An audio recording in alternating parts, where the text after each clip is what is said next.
کر سرور بیٹھے ہیں، سننے ذکر رسول بیٹھے ہیں کہ نیند آئے گی بھاگ جائیں گے، اس لیے دور دور بیٹھے ہیں۔ تو آپ سے گزارش کروں گا کہ آپ تھوڑی دیر کے لیے آئیں میرے پاس میں، اور میں آپ کو بڑی محبتوں سے بلاؤں گا کہ ان کا دیوانہ بن کے آ جاؤ، خلد کی وادیوں میں کھو جاؤ، پھر پیار سے میں تمہیں بلاتا ہوں، کہ پیار سے میں تمہیں بلاتا ہوں، تھوڑا تھوڑا قریب آ جاؤ۔ یہ جو جگہ ہے اس کو پر کر لیجیے، اس لیے قریب میں محبت بڑھتی ہے، جتنا ہی قریب رہیں گے اتنی ہی محبت بڑھتی رہے گی۔ اللہ تعالی ہم اور آپ کو اس دنیا کی تمام نعمتوں سے مالا مال فرمائے، کہیں آمین۔ آمین۔ میں نعت پاک کے دو شعر پڑھتا ہوں، اس کے بعد میں اپنی بات کا آغاز کروں گا نون اسٹاپ انشاءاللہ۔ اور میں یہ جو حالات حاضرہ ہے اس کے تحت میں ایک منقبت آپ حضرات کو سناؤں گا۔ ایک مرتبہ درود پاک ہے، اللہم صلی علی سیدنا مولانا محمد وعلیہ وسلم، صلاۃ و سلام علیک یا رسول اللہ صلی اللہ تعالی علیہ وسلم۔ جو ہمارے پیچھے ماں بہن بیٹھی ہیں، میں ان سے گزارش کروں گا کہ اے میری ماں بہنوں، باتیں نہ کیجیے، اس لیے کہ اللہ تبارک و تعالیٰ نے آپ کی عزت کو بہت بلند بالا فرمایا ہے، اور اتنا بڑا مقام و مرتبہ ہے آپ کا کہ اللہ کے نبی فرماتے ہیں کہ ماں کے قدم کے نیچے جنت ہے۔ اگر آج آپ ماں نہیں ہیں تو کبھی ہوں گی، لیکن اللہ نے آپ کو بہت بڑا مقام و مرتبہ دیا ہے۔ تو اللہ تعالیٰ ہم سب تمام بہنوں کو پردہ رکھنے کی توفیق عطا فرمائے۔ کہ ابتدائے صبح من کا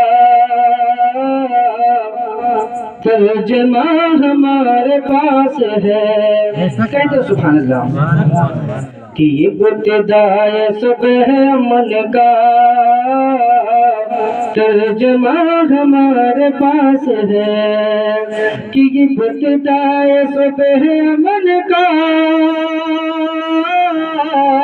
ترجمہ ہمارے پاس ہے، اور ہم نے حق پہ سر کٹائے ہیں، ہم نے حق پہ سر کٹائے ہیں، ارے کربلا ہمارے پاس ہے، ہم نے حق پہ سر کٹائے ہیں، کربلا ہمارے پاس ہے، ہم نے حق پہ سر کٹائے ہیں، کربلا ہمارے پاس ہے۔ اور بہت پیارا شعر سماعت فرمایا، کہتے سبحان اللہ۔ سمجھتے نہیں یہ لوگ کہ ہم کیا ہیں، تو شعر سنے کہیں سبحان اللہ۔ کہ ہم اگر مکر گئے تو تم جنگ کوئی جیت ہی نہ پاؤ گے، کہیے سبحان اللہ۔ کہ ہم مکر گئے تو تم کوئی جنگ جیت ہی نہ پاؤ گے، کہ ہم مکر گئے تو تم کوئی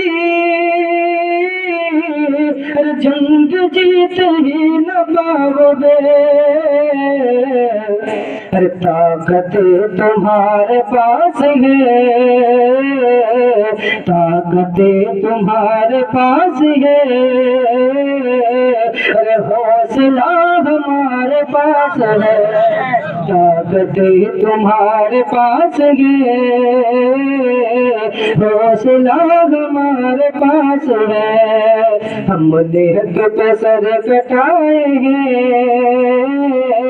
کربلا ہمارے پاس ہے۔ اور ہم کیا کر سکتے ہیں، شعر سنے کہتے سبحان اللہ۔ کہ ہم دعا کو ہاتھ اٹھائے تو ارے وقت پیچھے لوٹ آئے گا، اتنا بڑا مقام ہے ہمارا۔ جب حضرت علی کی نماز قضا ہوئی تھی، حضور نے ہاتھ اٹھایا تھا، سورج پلٹ آیا تھا، تو ہمارے اندر یہ استطاعت ہے کہ ہم دعا کو ہاتھ اٹھائے تو ارے وقت پیچھے لوٹ آئے گا، کہ ہم دعا کو ہاتھ اٹھائے تو ارے